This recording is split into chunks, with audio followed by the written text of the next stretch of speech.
I'm going to try to sum up the story as succinctly as possible.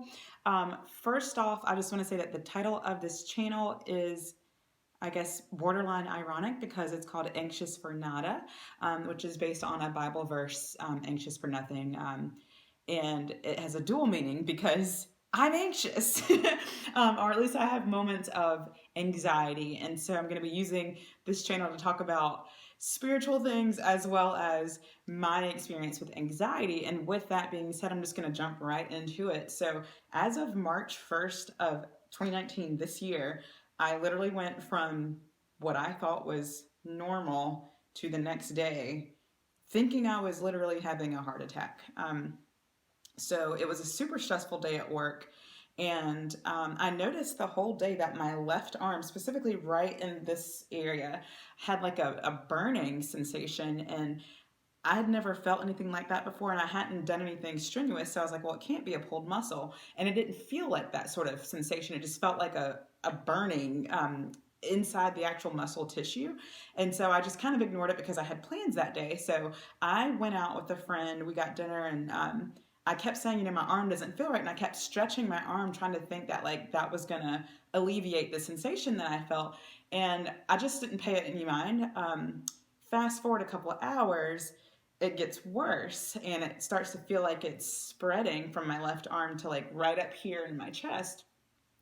And so obviously that seems worrisome because if you've never felt anything like that before, and it's specifically your left arm, and you're a woman, you start to think, okay, maybe this is something more serious. Maybe I shouldn't just ignore this. But at the time, I didn't have enough information to know what exactly to do. So I just did some bedtime yoga for like 10 minutes. That seemed to calm me down. And then I went to bed. Around 1 a.m., 2 a.m., as soon as I fell asleep, basically like a couple hours later, I was woken out of my sleep with my heart literally feeling like it was going to come out of my chest. It was just like boom, boom, boom, boom, boom. And scared me to death. It wasn't like when you wake up from a nightmare and your heart's just beating quickly. It literally felt like my heart was trying to come out of the chest. And I could like hear my heartbeat in my ears and just feel it in my throat and everything like that. And so at that point, when I combined the heart rate with the left arm tightness and the burning sensation, I was like, okay, this is not good. Maybe I'm having a heart attack right now. Do you realize how crazy that sounds to say it, hey, I'm having a heart attack? Because it just logically didn't make sense to me because I consider myself a reasonably healthy person. Especially because, I go to the doctor pretty regularly and there was no sort of cholesterol, blood pressure, any issues like that. And so I didn't want to jump the gun. So what I did, instead of calling 911, I called a friend at like 4 a.m. So I waited a couple hours to see if things would calm down. And I was like, hey, do you think I should go to the hospital or what? And at that point, my heart rate and everything had kind of normalized. And so I was like, okay, well, whatever it is, like I must just be stressed out. Like, I don't know, but I don't want to be here. I want to go somewhere else to make sure that if something happens, I'm closer to a hospital than what I currently am. And so I just talked to her and then decided, I was just going to go stay elsewhere for the night to be a little bit closer in case something happened. Didn't tell the people I was staying with exactly what was going on because I don't like to worry people.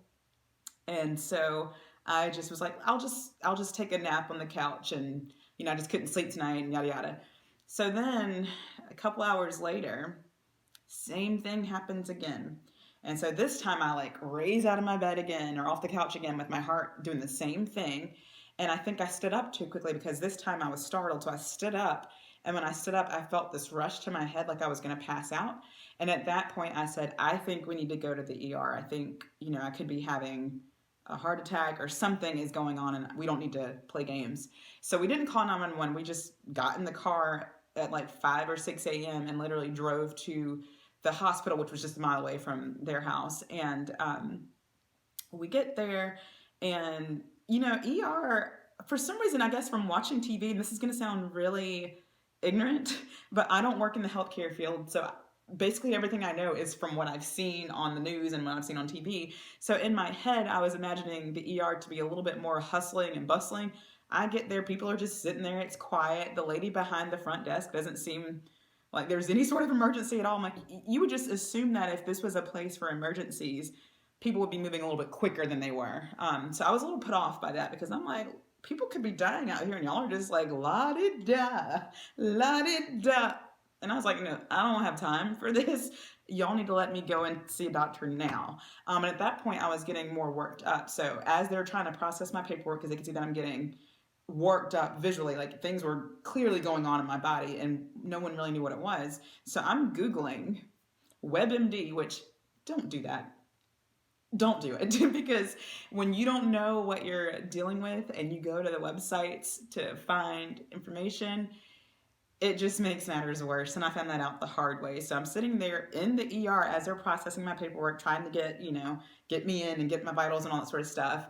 And I'm like, symptoms of a heart attack for women. Okay, so as I'm reading through the symptoms, left arm tingling. Okay, well, I didn't have tingles, but it was burning, so that was close enough. Tightness in your chest. Okay, so now the tingling is moving into my chest, and the tightness is happening right here, right over my heart. Belching. Literally, as I was reading every single symptom, I started to experience them like clockwork.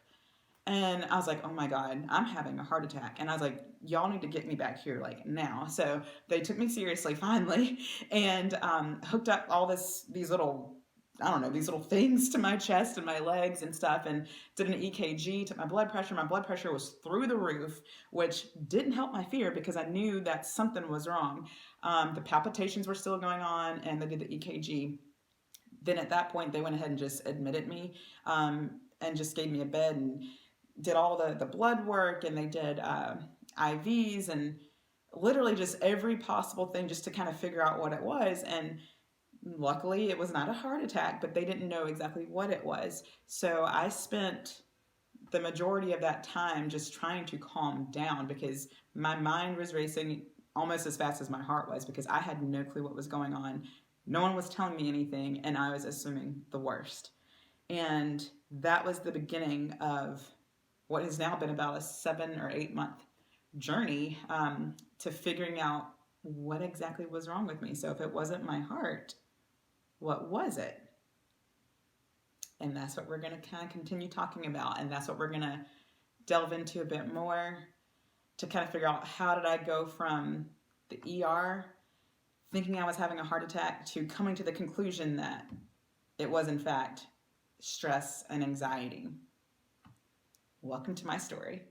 Hopefully you'll stick around long enough to kind of hear my journey thus far. I'm still in the journey, by the way.